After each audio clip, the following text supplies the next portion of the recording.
barred from engaging democratically elected presidents and their governments.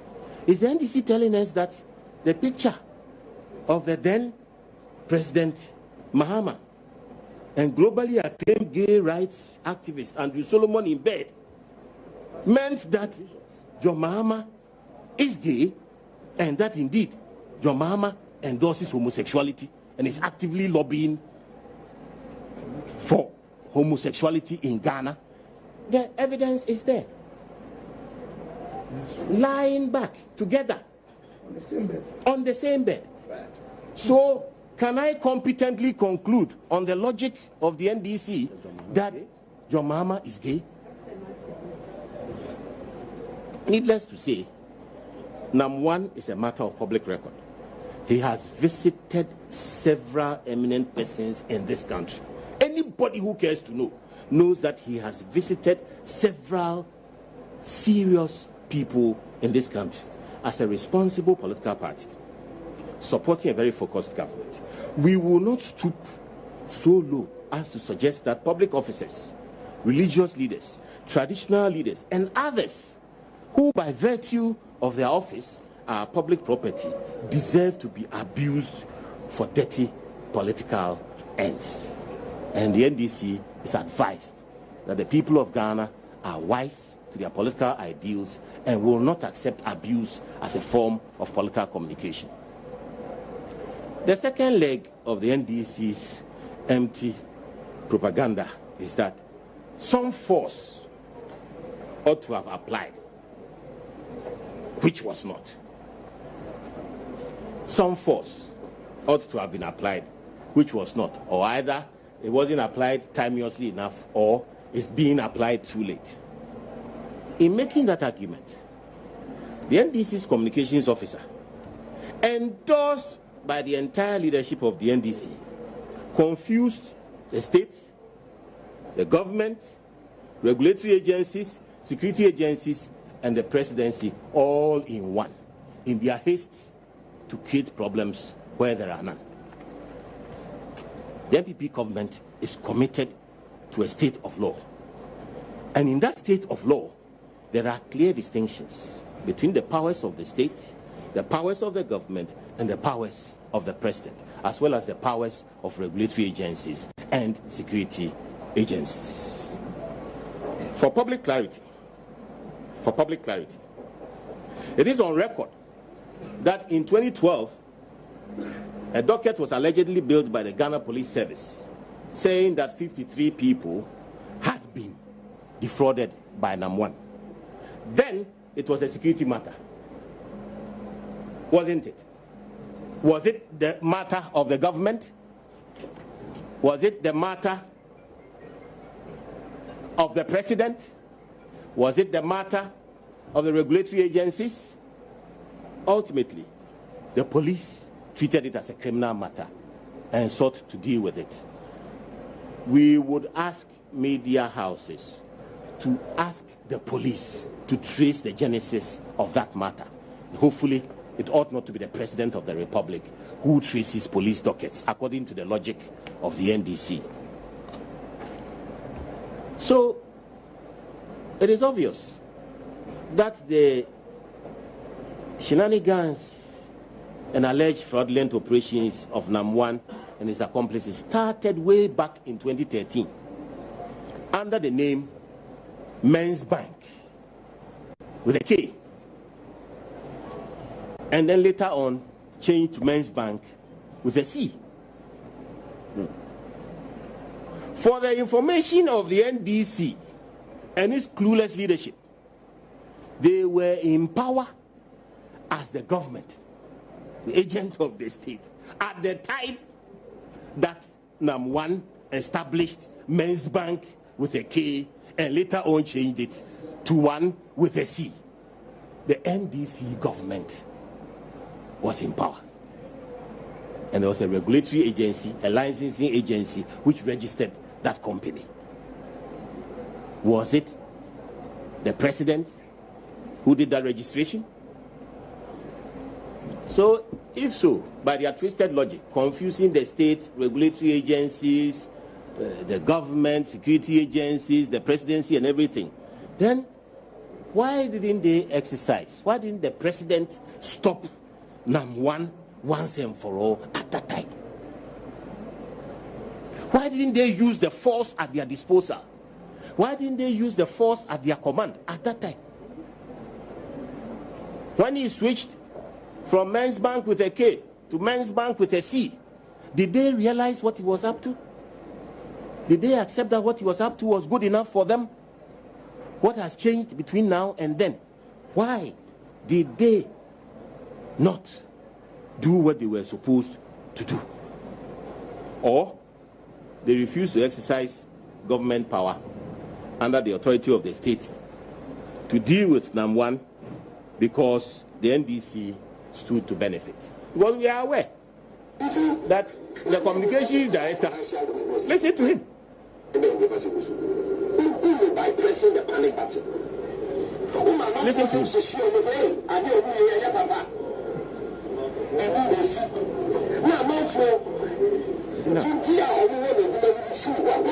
That is what they're doing. It is unletterable when you care about the thing. Because you see, let's go for it. Let me come over for Ghana, and then my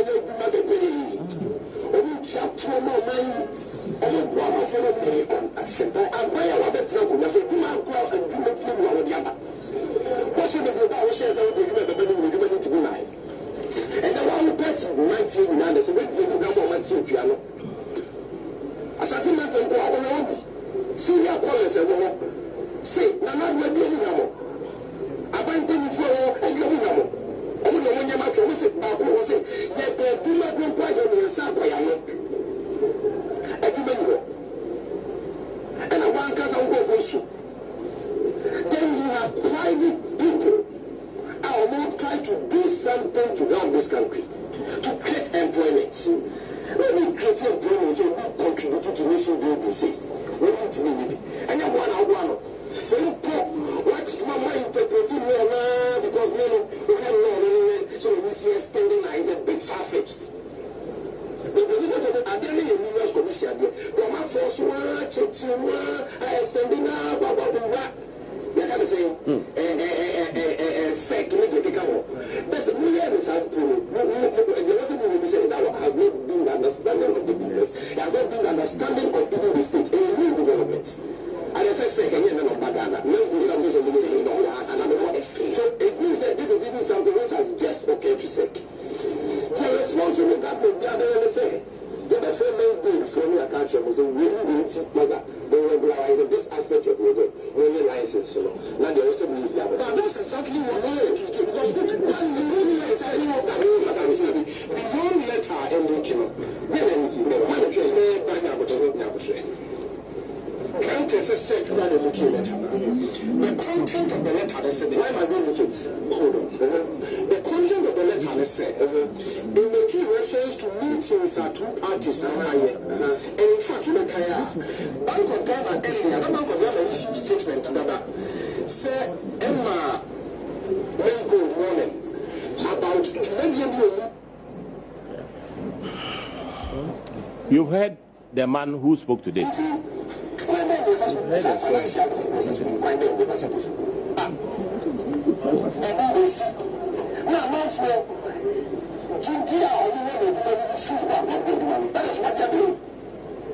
It is unletterable when we care about the thing.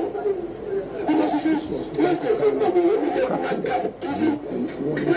unletterable when we care about the thing. Because you see, let's go for when we come over for Ghana, and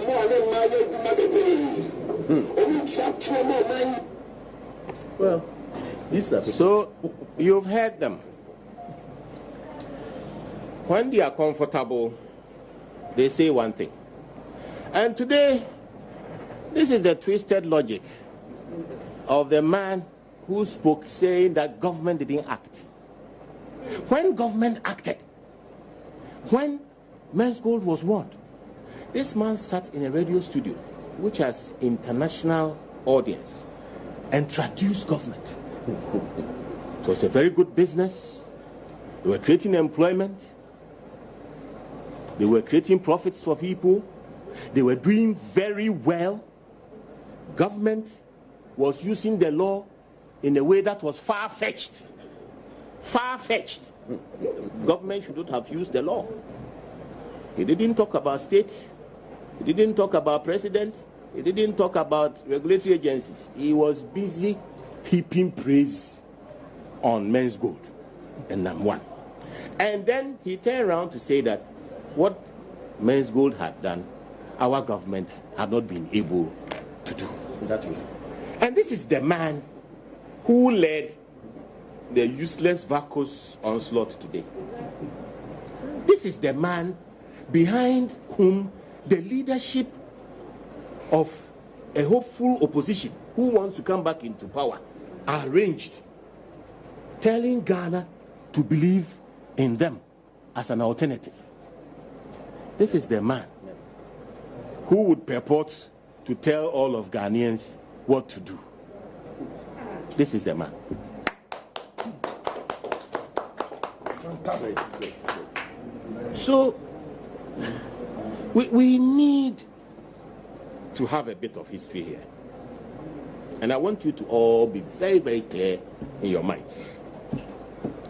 After the incidents of 2012, 2013, and otherwise, you fast forward to 2014, in October to be precise.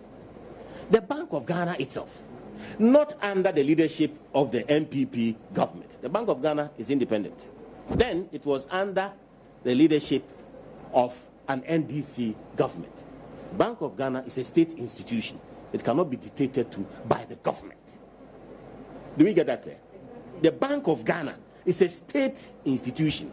It does not receive instructions from the government of Ghana, which is also part of the state. Now, the Bank of Ghana then, in 2014, discovered as a regulator on a special exercise in Central Region that NAM1 was running an operation there, purporting to do financial transactions with gold, some amount of deposit taking, and calling itself a bank. The name had bank in it, as you recall.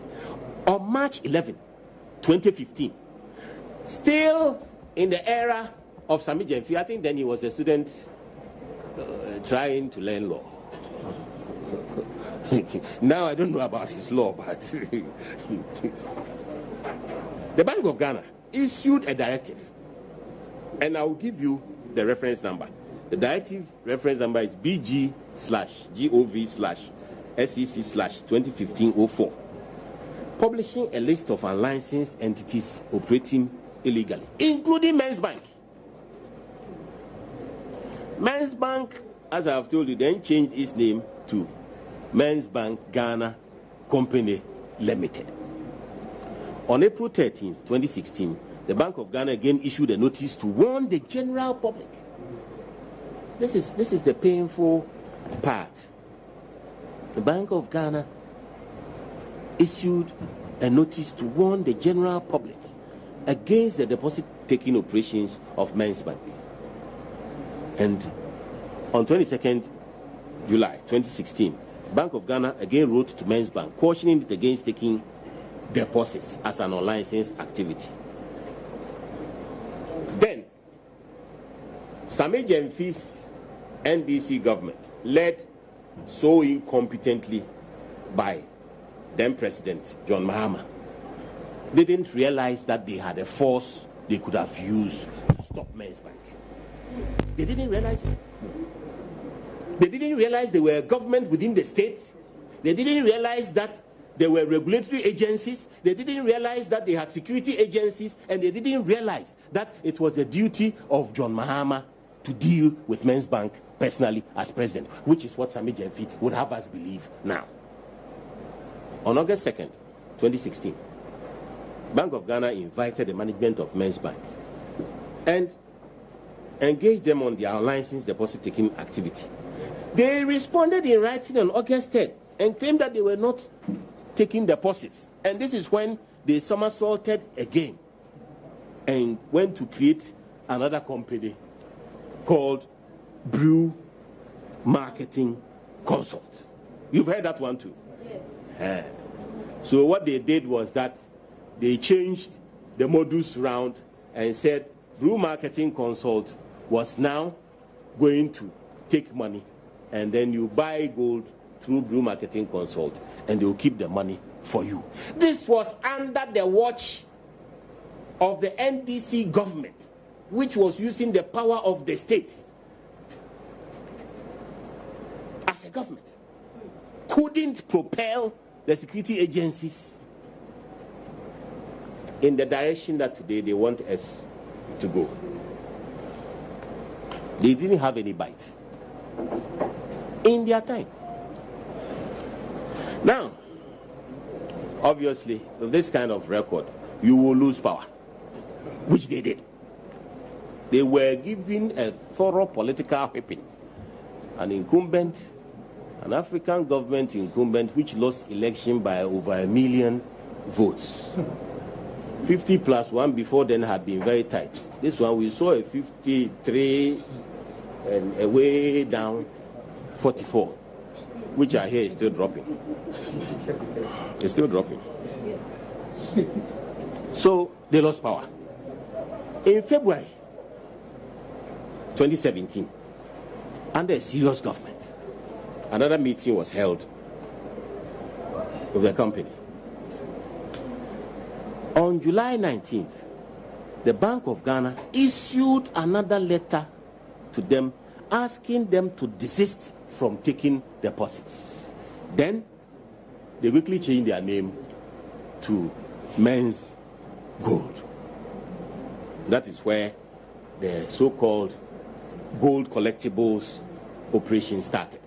Now, as a serious regulator, listen to what the Bank of Ghana did. As a serious regulator now, in an era where we are fostering rule of law, in an era where the presidency is committed to the rule of law, in an era where no wrongdoers will be shielded, in this era, the Bank of Ghana, as a serious regulator, took steps and undertook what it called mystery shopping. And it's so important that I'll read it out. The Bank of Ghana, by sent somebody anonymously today, the first time they went attempting to buy gold, they didn't see any gold throughout the transaction. Menzgold collected the cash with the explanation that they will purchase the gold from Brew Consult. In the second case of mystery shopping, the mystery shoppers were given a piece of gold. In the third purchase, the mystery shoppers were directed to purchase the gold from Brew Marketing and deposit the gold in the vault of Menzgold for it to trade with the gold. On 19 September 2017, Minerals Commission wrote a letter to Menzgold titled Unauthorized Business Activities, pointing out to Menzgold that it was in breach of the law and that the license that Brew Marketing had not been registered as a licensed buying agent. What it meant was that Brew Marketing and Menzgold had been licensed by Minerals Commission to buy gold locally from the small-scale sector and export. They were not licensed to trade in gold on a local secondary market. They didn't have that legal right. In June 2018, the Bank of Ghana conducted a joint visit with Minerals Commission to license gold traders and refineries in Accra to understand the nature of their operations better.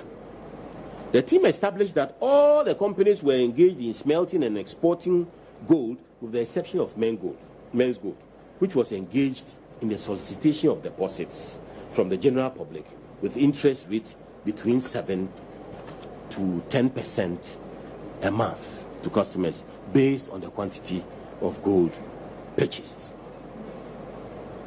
So when the regulators realized that NAM1 and Menzgold were trading in gold on the local secondary market, Securities and Exchange Commission moved in. This is proper bite. This is a government which is serious about its responsibility to the people. Within 2 years, the government was not prepared to wait for something to go wrong before it acted.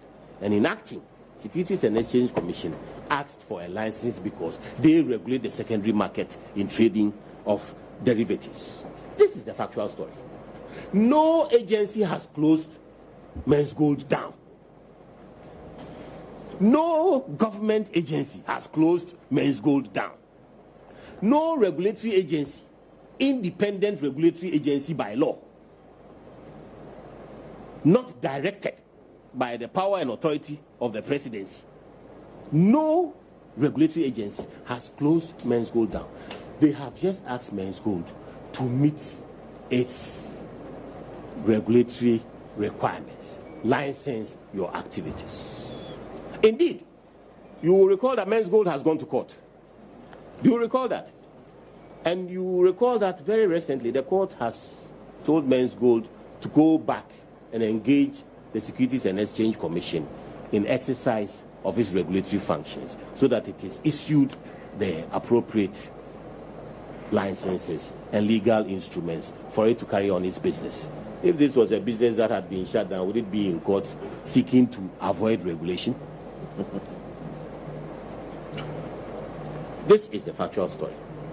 So please, NDC, be kind to the people affected by this. And let's avoid the lying politics. That will not solve the problem or give any peace to the people involved.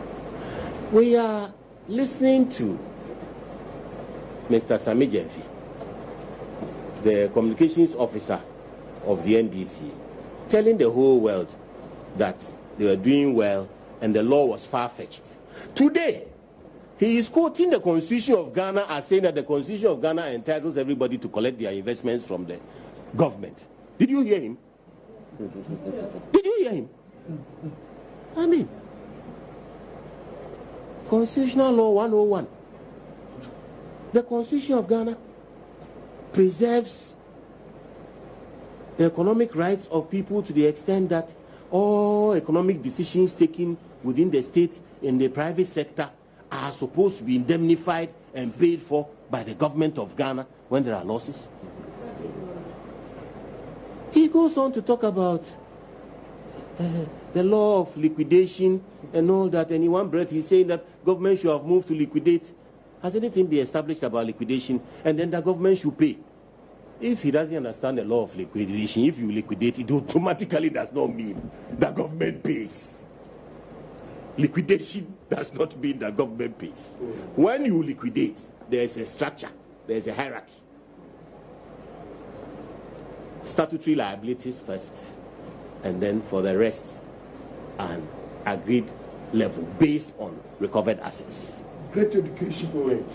Based on recovered assets. That is the law. Mr. Sami Gyamfi and the NDC leadership, that is the law. The law is not that the Constitution enables the president to pay everybody. And so NDC leadership will go and throw money somewhere in the air and expect the government to pay for it. And if they want to buttress this with the propaganda list, that funny list they've taken out there, I refuse to respond, but you know, one of the reasons I refuse to respond, the money they said I'm taking was too small. You know? Equally, very small. They said I'm going to take $10,000 from, you know, that is ridiculous. They're talking about secret payments, you know, trying to create a political situation out of nothing. It is so insensitive. It does not reflect a culture of good governance. It does not demonstrate a group with a clear ideology and a sense of direction who seek to lead Ghanaians. It does not offer the majority of Ghanaians any clarity as to how they are going to husband the resources of this country. As we sit here and as we listen to this, the NDC, the entire NDC leadership, is leading not only people who believe in the NDC astray, but Ghana and the international community on a disgraceful path of misinformation and propaganda which belongs to yesteryears. 20 years ago, you could do this kind of propaganda and get away with it. Not now.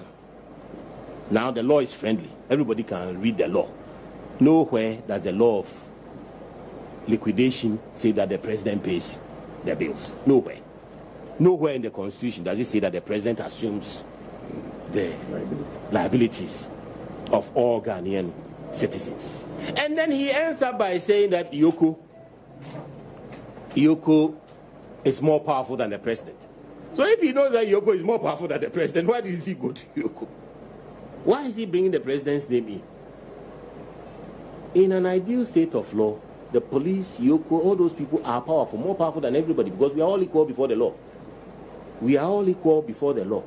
So I urge Yoko, I call on all statutory security agencies, provided actions are ripe for them to pursue, that they must demonstrate to Ghanaians the reach of their authority. It is not about the presidency taking pictures. So, Menzgold happens to be one of the problems that the NDC have left us to clear. We have cleared a lot of their mess since we came. We had to clear the mess in the banking sector. It has cost us a lot of money. Licensing ghost banks and running the money around amongst themselves, including the family of the then president, taking huge loans from government banks and destroying the asset base. We have money to clear that. We have cleared the arrears they left across the economy, from health to school feeding, not to talk about road fund. We have cleared. They actually took government money at some stages to put in private banks at a low interest rate and borrow their money back at a higher interest rate. Are you aware of that? That is the NDC for you. That is the NDC for you. So we will allow the law to work. And in doing so, nobody will be shielded. Now, let me, as I conclude, say a few facts about the Rebecca Foundation and the NAM mission. It's so unfortunate, the desperation of the NDC. The Rebecca Foundation collaborated with GCB Bank, Future of Africa Foundation, the BRAIN Project, and the Global Health Consortium to undertake free medical screening and surgeries tagged Restoring Hope.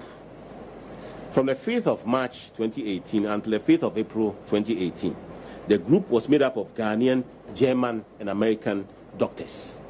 Now, health screening under this project was carried out in several hospitals, including Ridge Hospital, La General Hospital, Kolebu Polyclinic, Usher Polyclinic, Tamale Teaching Hospital, Family Health Hospital, St. Michael's Hospital in Praso, Kumau Polyclinic, and surgeries were also carried out in Ridge Hospital, La General Hospital, Kolebu Polyclinic, Kolebu Teaching Hospital, ENT Department, Family Health Hospital as well. St. Michael's Hospital and Tamale Central Hospital. A total of 205 surgeries, ranging from neurological, gynecological, plastic, and dental, among others, were completed. The other partners to the project, I want to repeat, the GCB Bank, Future of Africa Foundation, the BRAIN Project, and Global Health Consortium. And at all times, these partners were in charge of fundraising and bookkeeping for the project. The Restoring Hope project has a bank account to which the Rebecca Foundation is not a signatory and does not have access to. The Rebecca Foundation is not on record anywhere as having requested NAM missions to support the project. At the time, the Rebecca Foundation gave media interviews to raise awareness and attract potential beneficiaries to the project. The foundation also cleared and shipped medical equipment and consumables used to conduct the surgeries and donations to various health facilities around the country. So the attempt to drag the name of the First Lady, very hard-working First Lady, involved in charitable work across areas of public concern, particularly in health, is not only painful, but degrading to the political image of the NDC. as I said in the beginning, NDC, please be kind to this country. You can't put nothing on, you can't put something on nothing. When there isn't anything, you can't put something on it. And that something itself is made up of cotton wool. It's vacuous. It is air. There's nothing there. It is that reason that has compelled us. We would not have responded otherwise.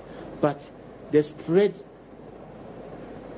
of the viciousness is what compels us to respond. We seek to create a more salubrious environment for politics in this country. We seek to move towards issue-based politics, and we hope the NDC can follow us there, because otherwise they will stay in opposition for a very long time.